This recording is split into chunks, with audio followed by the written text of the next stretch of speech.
right, welcome to the deep dive. Today we're going deep into a world that I find both fascinating and honestly a little bit unnerving: neuromarketing. It is a bit of a head scratcher, isn't it? Yeah, it's like, how much do we really know about what makes us tick as consumers, and how is that knowledge being used? I mean, we've got this really comprehensive set of sources here that explore everything from the power of our emotions, especially those sneaky subconscious ones, to the role of cutting-edge AI in shaping the marketplace. It's amazing how much insight we now have into the science behind what makes marketing truly effective. Right. Like peeling back the layers of the brain to understand why we buy what we buy. And that's really what we're aiming for in this deep dive, to extract those core principles and maybe even some of those truly surprising insights that can help all of us understand those invisible forces that shape our decisions every day. Sort of like shining a light on those hidden puppet strings, right? Exactly. So to kick things off, let's tackle the basics. How would you explain what neuromarketing actually is at its core? Well, you can think of neuromarketing as kind of like the love child of neuroscience and, good old-fashioned marketing. Okay, a brain meets business kind of thing. Yeah, exactly. Yeah. It's all about applying those incredible discoveries we're making about how the brain works, particularly how it responds to different marketing stimuli, and using that to craft more effective strategies. So instead of just asking people what they like in a survey or a focus group, neuromarketing is trying to measure those responses directly, right? That's the idea.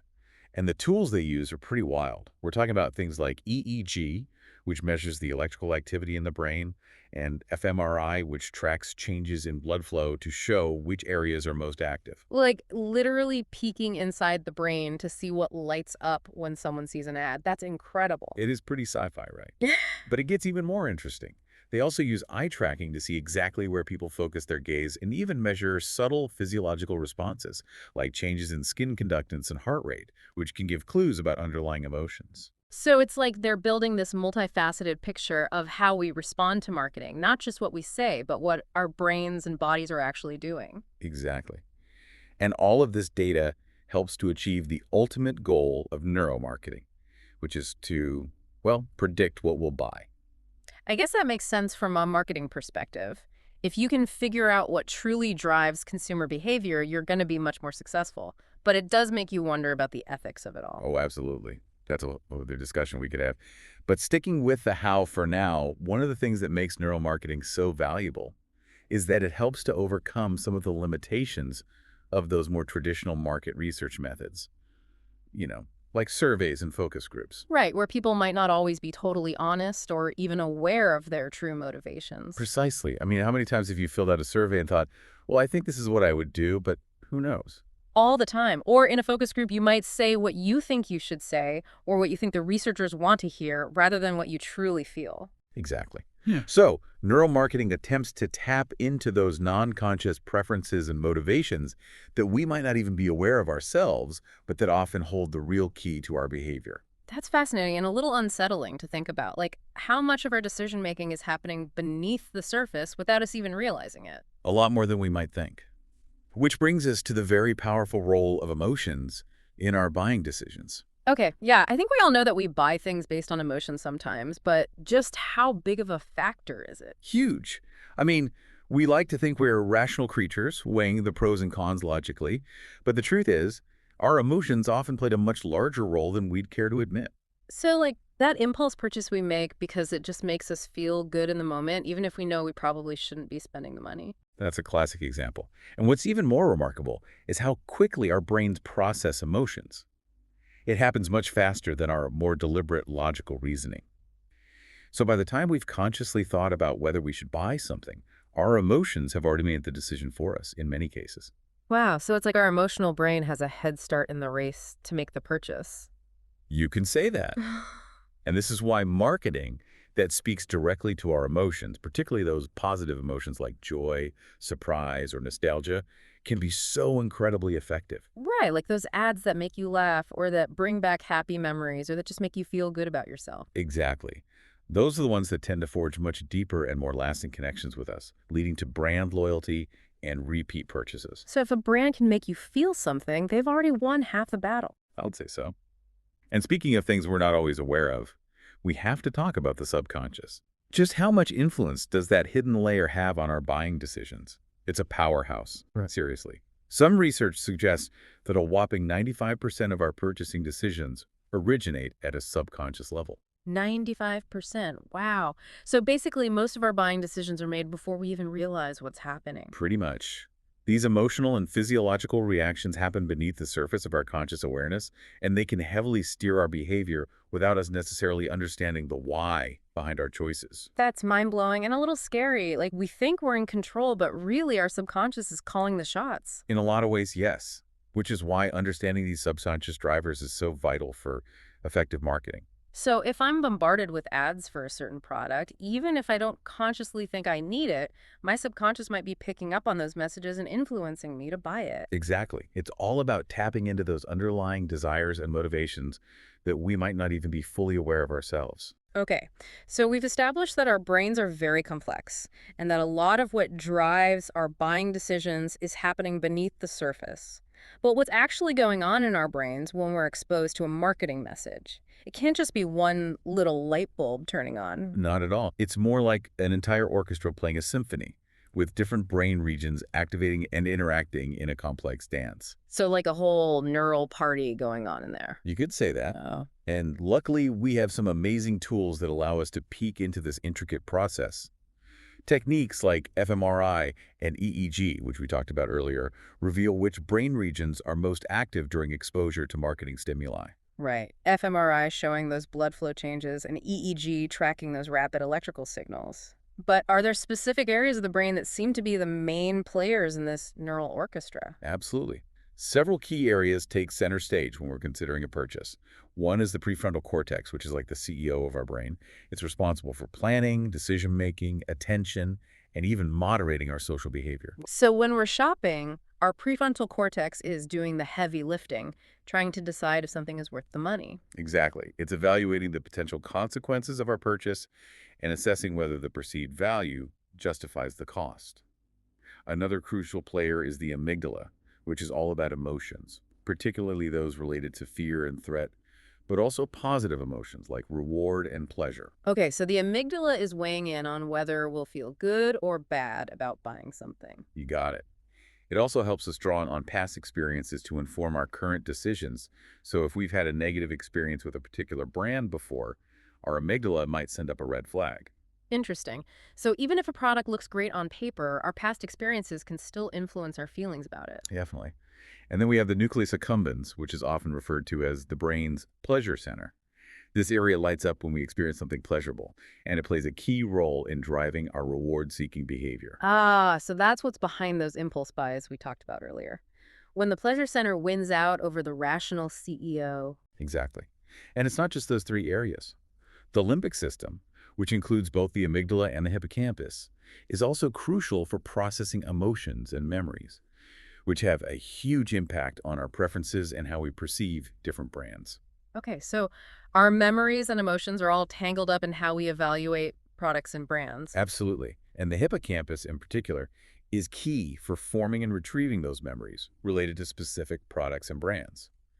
The ventral striatum gets involved by processing rewards and motivating us to seek out positive outcomes.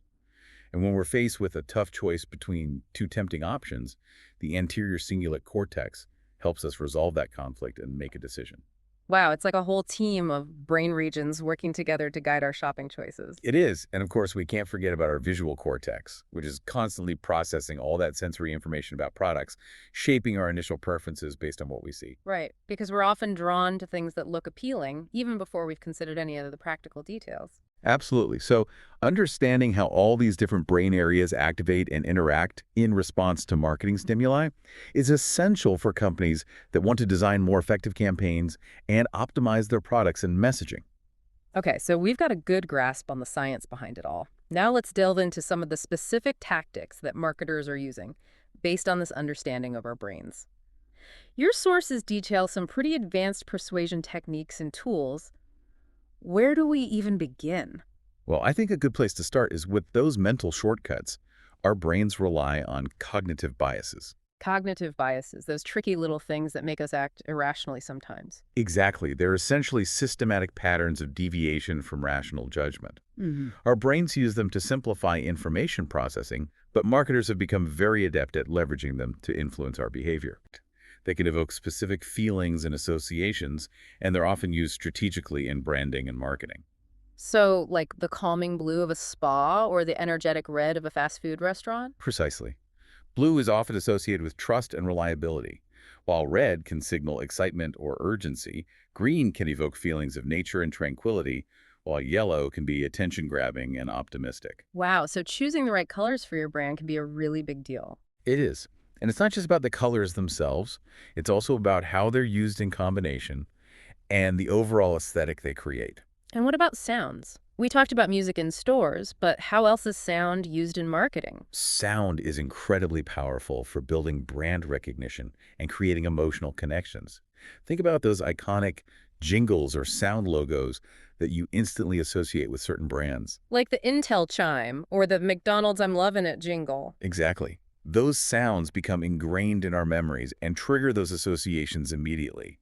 And even subtle sounds, like the sound of a soda can opening or the crinkle of a potato chip bag, can be used strategically to enhance a product's appeal. Wow, I never really thought about it that way, but it makes sense. And let's not forget about those micro expressions we talked about earlier. They can provide valuable insights into how people are really feeling, especially when their words might be saying something different. So a skilled salesperson might be able to pick up on those micro expressions and adjust their approach accordingly. Absolutely. And marketers can use this technology to analyze how people are reacting to their ads and products, even if they're not consciously aware of their own responses. Okay, so we've covered a lot of ground here, from the depths of our brains to the subtle cues of colors and sounds. But what about the future of marketing? How is technology, specifically AI, shaping this landscape? AI is a game changer for marketing. It's enabling unprecedented levels of personalization and allowing marketers to understand and target their audiences in ways that were never before possible. So AI is like the ultimate marketing weapon. It has the potential to be, Hmm? but it's important to remember that AI is a tool, and like any tool, it can be used ethically or unethically. Right, so it's all about how we choose to wield this power. But what are some of the specific ways AI is being used in marketing right now? Well, one major area is data analysis. AI can process massive amounts of data from a variety of sources to identify patterns and trends that would be impossible for humans to spot. So, like analyzing my browsing history, social media activity, and purchase history to figure out what I'm most likely to buy next. Exactly. And this allows marketers to create incredibly targeted and personalized campaigns that are much more likely to resonate with individual consumers. It's like they're getting to know me better than I know myself. And what about content creation? Can AI actually write marketing, copy, or design ads? It can, and it's getting better at it all the time.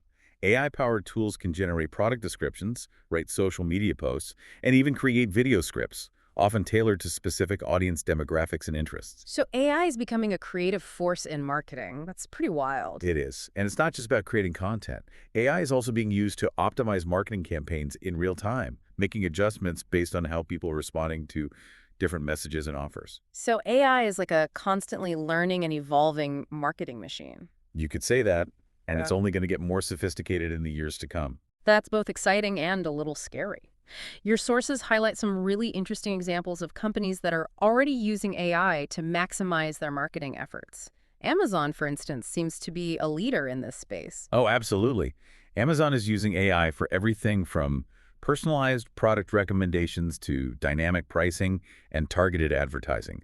Their entire business model is built on data and AI. It's like they've created this incredibly efficient and persuasive machine that anticipates our every need. What about Netflix? Netflix uses AI to power its recommendation engine, which suggests movies and shows based on your viewing history and preferences.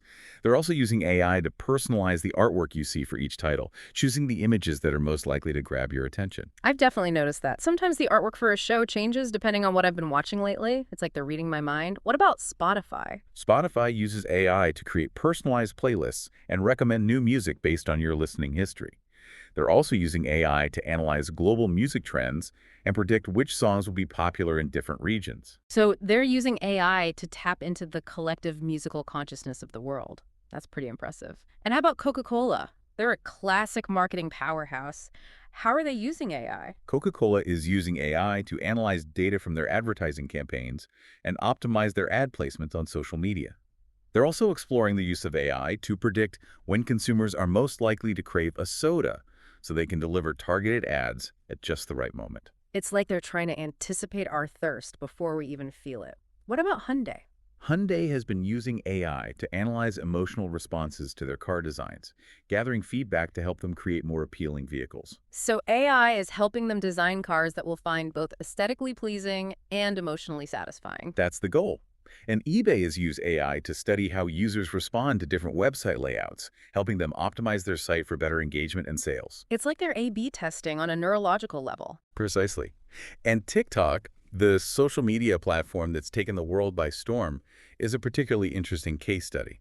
They're actively using both neuromarketing and AI to measure how effectively their short-form videos are capturing user attention, and they're constantly tweaking their algorithms to maximize engagement. It's like they've cracked the code for creating content that's instantly addictive. They've definitely tapped into something powerful. And it's a reminder of how much our brains are wired to respond to certain types of stimuli, especially those that trigger our emotions and reward centers. Okay, so AI is clearly transforming the marketing landscape. But let's zoom back in on some of those core neuromarketing techniques we discussed earlier, like eye tracking, EEG, and biometric analysis.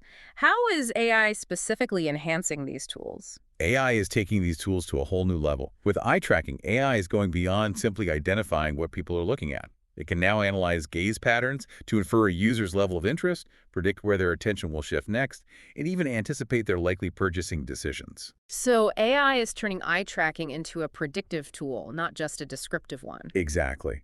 And it's automating much of the data analysis, making these insights more accessible to marketers who might not have specialized expertise.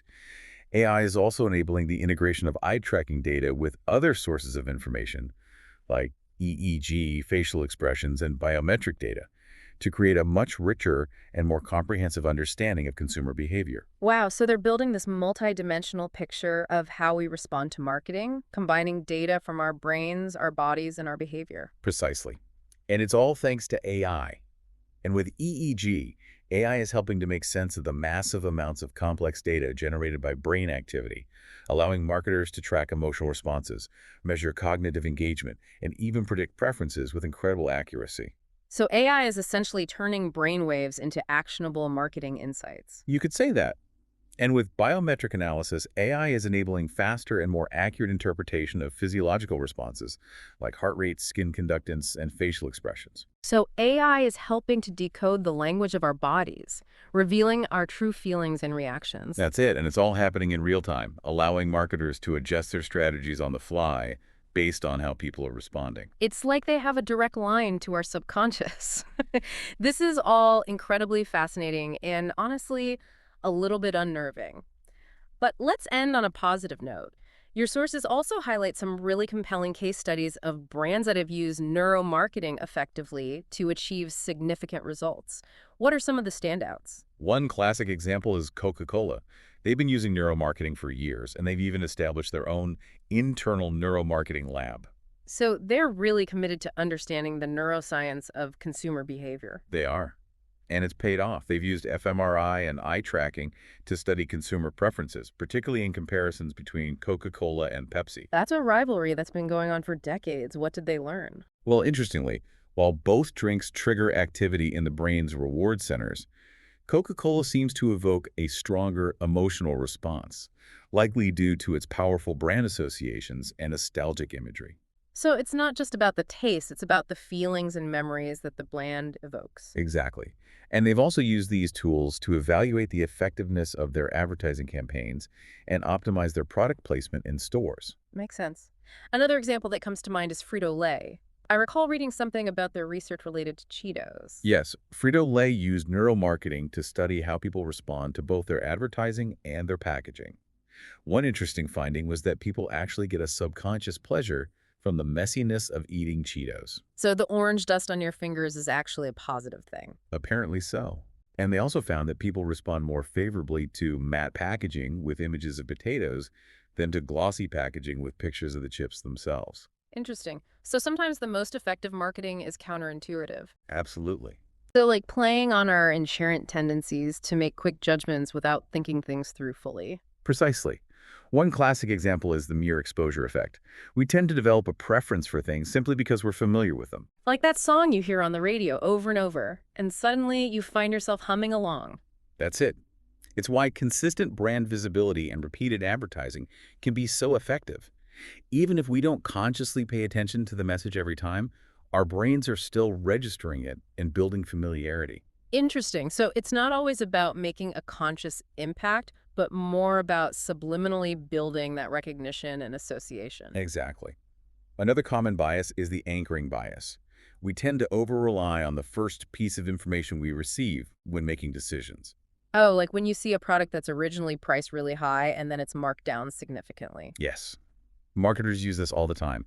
By showing that higher initial price, they're setting an anchor in your mind, making the lower sale price seem like a much better deal. That's clever. And I fall for it every time. What about the framing effect? The framing effect shows how the way information is presented can dramatically influence our choices, even if the underlying facts are the same. Oh, I think I've seen examples of this. Like, is a product marketed as 90% fat-free or containing 10% fat? Exactly. Both statements are technically true, but the positive framing of 90% fat-free is much more appealing, even though it's describing the same thing. It's all about spinning it in the most favorable light. What about salience? Salience is all about what stands out. We tend to pay more attention to information that is novel, unexpected, or particularly vivid. Like a bright, bold advertisement in a sea of dull ones. Precisely. Marketers use this by highlighting a unique feature of their product or a benefit that their competitors don't offer. It's about grabbing our limited attention in a crowded marketplace. Makes sense. Now, this next one sounds a bit more complicated, the Zeigarnik effect. The Zeigarnik effect describes our tendency to better remember tasks that are interrupted or left incomplete. Oh, like when you start a project and then get distracted and it just keeps nagging at you until you finish it. Yes. Marketers use this by creating a sense of incompletion. Think about those limited time offers that are about to expire, or those abandoned cart emails you get when you leave items in your online shopping cart. Those abandoned cart emails are so effective. I'm always tempted to go back and complete the purchase. It's a classic Zeigarnik effect tactic. Yeah. And of course, we can't forget about FOMO, fear of missing out. Oh, FOMO, the bane of my existence. I think we're all familiar with that one. Right. It's a powerful motivator, and marketers know it.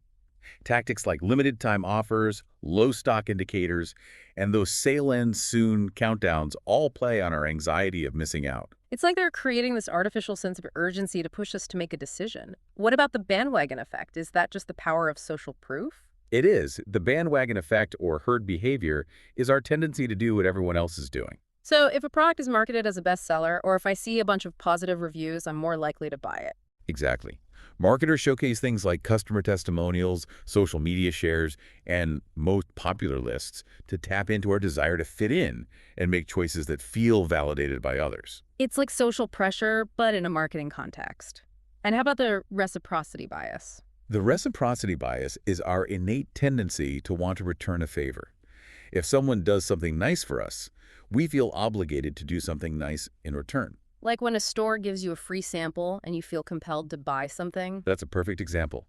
Marketers use this by offering free trials, gifts with purchase, or valuable content, creating a sense of obligation that can lead to increased sales. It's like they're buttering us up with kindness. And the last one you mentioned is loss aversion. Loss aversion is the idea that we feel the pain of losing something more strongly than the pleasure of gaining something of equal value. So we're more motivated to avoid a loss than to achieve a gain. Precisely.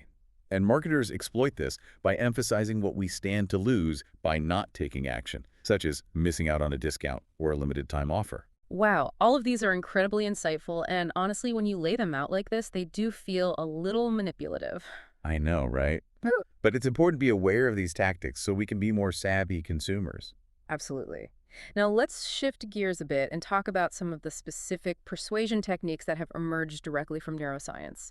Your sources mention things like eye tracking, EEG, and even facial coding.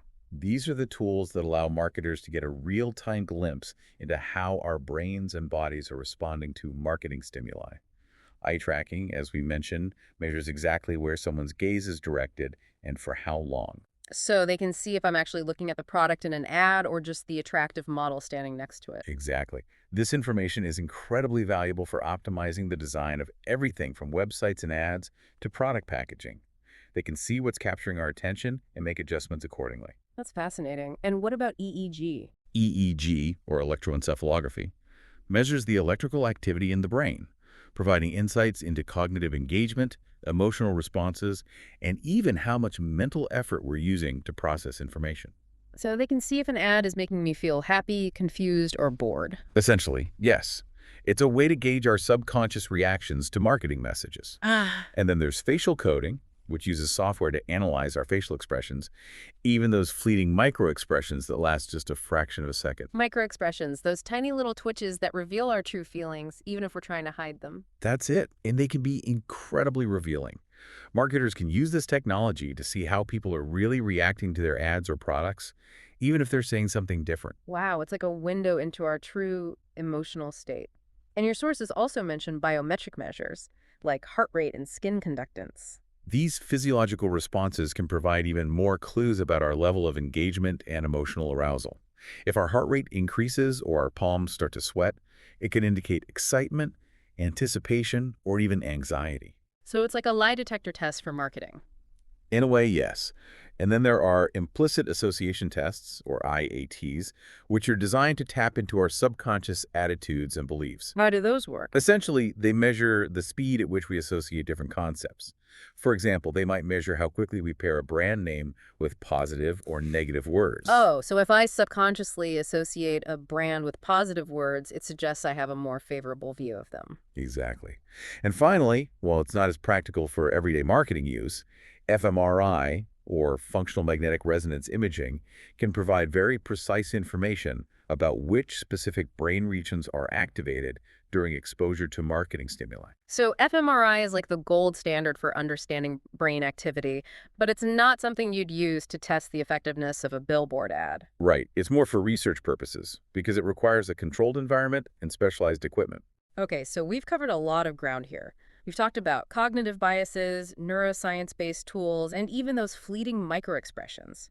But let's not forget about some of the more creative and subtle persuasion techniques. Your sources mention storytelling, the use of powerful imagery, and even hypnotic language. These are all incredibly potent ways to connect with consumers on a deeper, more emotional level. Storytelling, for instance, is a fundamental human way of making sense of the world and building connections. We all love a good story, right? We do. And when brands tell compelling stories, it makes them feel more relatable, authentic, and human. It's like they're inviting us into their world and sharing their values and beliefs with us. Exactly. And a well-crafted story can be incredibly persuasive because it engages our emotions and helps us remember the message more effectively. So it's not just about listing features and benefits, it's about creating an emotional experience that resonates with the audience. Precisely. And speaking of emotional impact, we can't forget about the power of images. They can evoke strong feelings and shape our perceptions almost instantly. It's true. A picture can be worth 1,000 words, especially in marketing. Absolutely. And the right image can be incredibly persuasive.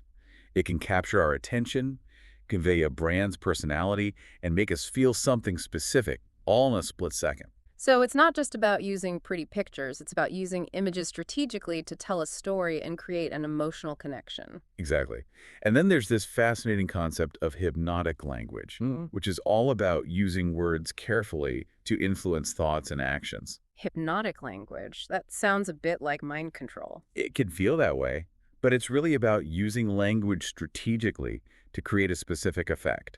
Think about the words used in advertising, or even the way politicians speak. So it's about using language to persuade, motivate, and inspire. Exactly. And it can be incredibly effective. The right words can make us feel understood, create a sense of urgency, or even plant a seed of desire in our minds. This is all starting to feel like a very subtle yet very powerful form of manipulation. It can be. But it's important to remember that language is a tool. And like any tool, it can be used for good or for ill. Okay, so we need to be aware of these tactics so we're not unwittingly swayed by them. Now let's talk about some other sensory elements that can have a big impact on how we perceive brands and products, colors and sounds. These often overlooked sensory cues play a huge role in shaping our experiences and influencing our choices. Like how a store's lighting and music can affect how long we stay and how much we spend. Exactly. Colors in particular have a deep psychological impact. They can evoke specific feelings and associations. Hyundai has also used neuromarketing specifically EEG and eye tracking, to gauge consumer reactions to their car designs. So they're using brain waves and eye movements to design more appealing cars. That's right. And PayPal used neuromarketing to test different versions of their online ads, finding that ads that focused on security and ease of use resonated most strongly. So sometimes the most effective messaging is the most straightforward and practical. Often, yes. And eBay used fMRI to study how users respond to different website designs, leading to significant improvements in their user experience and sales. It's like they're using brain scans to optimize their website. Pretty much. And a Dutch beverage company called Vrumona managed to increase their cola sales by over 3%, simply by optimizing their shelf placement based on neuromarketing insights. Wow, that's a significant result from a seemingly small change. It is, and it shows how powerful these techniques can be. Okay, so we've seen how neuromarketing can be used to sell everything from sodas to cars to online services. But what about those viral marketing campaigns that seem to spread like wildfire? How do those tap into our brains? Viral campaigns often achieve their success by exploiting powerful emotional triggers that make us want to share content with others. So they're playing on our emotions to make their message spread. Exactly. Okay. And there are several key emotions that are particularly effective at driving virality. Humor is a big one, as seen in campaigns like those from Duolingo and Old Spice. Those brands definitely know how to make us laugh. What other emotions are effective? Nostalgia is another potent trigger. Content that reminds us of happy times from the past tends to get shared widely. Ah, the power of the good old days. What else? Raw authenticity, like that story about the Stanley Cup surviving a car fire, can also resonate deeply and encourage sharing. It's like a testament to the product's durability and a reminder of the power of human resilience. What other emotions are at play? Joy, surprise, inspiration, and even FOMO can all be effective drivers of virality. So, a successful viral campaign might make us laugh, cry, feel inspired, or even worry about missing out. Exactly. It's all about creating an emotional experience that people feel compelled to share. Makes sense. Now, let's talk about the individuals who are often behind these persuasive efforts. Top influencers and leading marketing professionals.